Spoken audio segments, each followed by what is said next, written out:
Hi అండి, నా పేరు Ramani. Welcome back to my channel house of pickles and powders.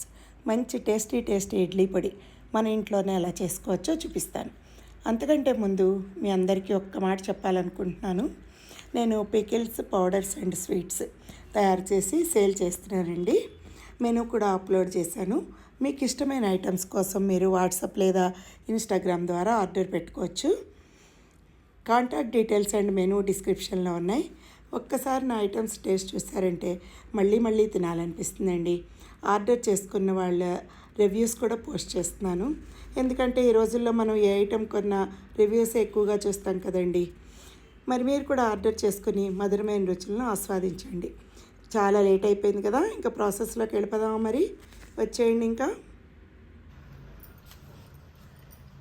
Idli కారప్పొడికి కావలసిన పదార్థాలండి: శనగపప్పు, మినపప్పు. ఈ రెండు ఈక్వల్ క్వాంటిటీస్లో తీసుకోవాలి.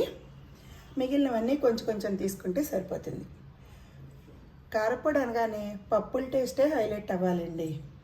అలాగే కొంచెం మెంతులు కూడా వేసుకుంటే ఒంటికి చలవ చేస్తుంది అన్నమాట మెంతులు. అలాగే ఎండుమిరపకాయలు, రెగ్యులర్గా వాడేవి కొంచెం, కాశ్మీరీ మిర్చి కొంచెం ఉంటే తీసుకున్నారనుకోండి, టెక్స్చరు, టేస్టు, కలరు కూడా చాలా బాగుంటుంది. చూడంగానే తినాలనిపిస్తుందండి. ఇంకెందుకు ఆలస్యం, వెంటనే ప్రాసెస్లోకి వెళ్ళిపోదామా? మరి వచ్చేయండి నాతో పాటు. ఇప్పుడు స్టవ్ మీద మందపాటి మూకుడు పెట్టుకున్నాను. దీంట్లో కొంచెం నూనె వేసాను. నూనె వేసి ఇప్పుడు శనగపప్పు వేస్తున్నాను. ఫస్ట్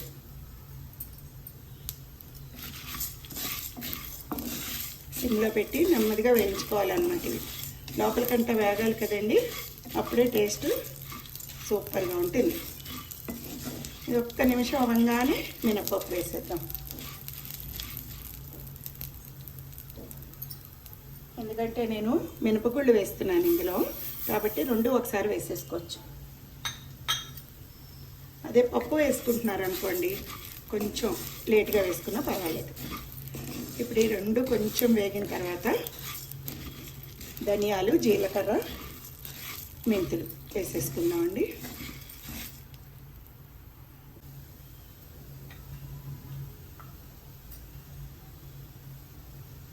ఇప్పుడు ధనియాలు వేస్తున్నాను, జీలకర్ర,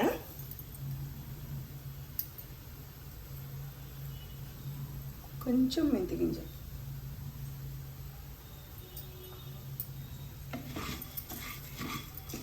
ఇప్పుడు మళ్ళీ చక్కగా 2-3 మినిట్స్ వేయించుకుందామండి. కలర్ చూసారా ఎలా వస్తుందో, చేంజ్ అయింది కదా.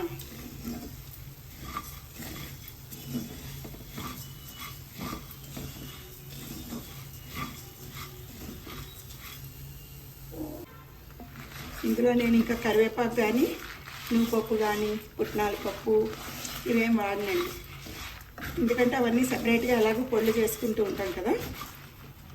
అయితే మనం ఎప్పుడు తక్కువ ఇంగ్రీడియంట్స్తో టేస్ట్ తీసుకురావాలి, అప్పుడే బాగుంటుంది అన్నమాట. హైలైట్ అవుతుంది మనం ఏం చేస్తున్నామో దాని ఫ్లేవర్ ఎక్కువ తెలియాలి మనకి. అందుకని నేనైతే ఎప్పుడు ఇలాగే చేస్తానండి. వేగిపోయాయండి. ఇప్పుడు ప్లేట్లోకి తీసుకుని చల్లారి పెట్టేసుకుందాం. ఇడ్లీ పొడికి కావాల్సిన ఇంగ్రీడియంట్స్ అన్నీ వేయించుకున్నాం కదండి, అవన్నీ చల్లారిపోయాయి. ఇప్పుడు గ్రైండ్ చేసేసుకుందాం.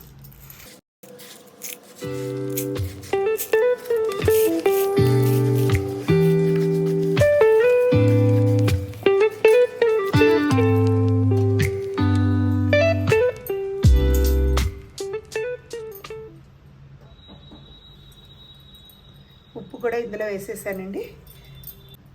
కొంచెం చింతపండు వేసేసుకుని గ్రైండ్ చేసేసుకుందాం.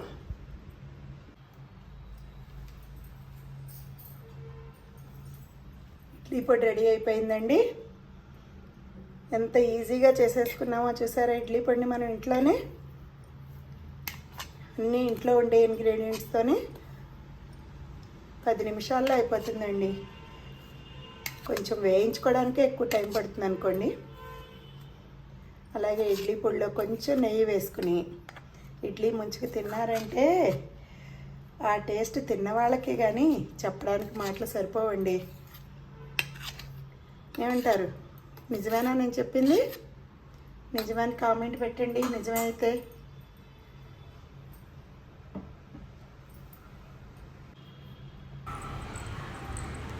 ఇడ్లీ పొడిని ఇప్పుడు ఎయిర్ టైట్ జార్లో పెట్టేసుకుందాం. గట్టిగా మూత పెట్టుకుంటే నెల రోజులైనా సరే మీకు ఫ్లేవర్ అది పోకుండా ఫ్రెష్గా ఉంటుందన్నమాట.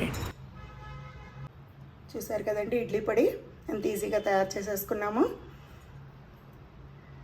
ఇలాంటి మరిన్ని వీడియోల కోసం నా ఛానల్ని లైక్ చేయండి, షేర్ చేయండి, సబ్స్క్రైబ్ చేయండి. మధురమైన రుచులను ఆస్వాదించండి. Thank you all.